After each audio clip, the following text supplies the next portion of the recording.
Part 4. The Odetocrons were the reptilians. There was a difference between the Draconians and the reptilians. The Draconians were the dragon moth people.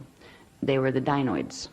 They created dinosaur-like, as opposed to snake-like, as opposed to smaller reptilian. The Omicron dragon moth dinoids were fully involved in the competition for the time matrix. They knew what the Elohim were going to do, and they decided they would do it too. They didn't petition for help. They said, fine, we'll both get rid of them, and then we'll go after each other and see who gets the matrix. But the Odetocron, the reptilians, didn't want to play the game. They were stuck in the Gate 10 system, and they petitioned for help. But because you had Gate 11 and the Elohim in the middle, in between Gate 12 and Gate 10, we weren't able to rescue or get the Odetocron out.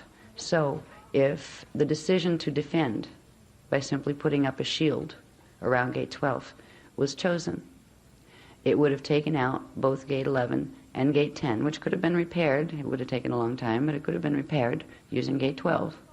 But those consciousness that were in those systems would be fragmented back to space dust. They'd still be part of God, as I've said. You can never be not part of God. But races that had beautiful potential, and they'd already come a long way in their evolution. They'd evolved from 950 billion years ago to 250 billion years ago. That's a lot of evolution. And they had reached wondrous things in their own right in certain ways. It was primarily because of the Odetocron, of the reptilians, that the founders chose to allow, knowing they were taking a burden onto themselves. But it was the only way that if they allowed it, they would slowly be able to heal it. They knew a black hole would be created if this were allowed. They tried to talk them out of it, but they didn't want to listen. The Elohim did not want to listen.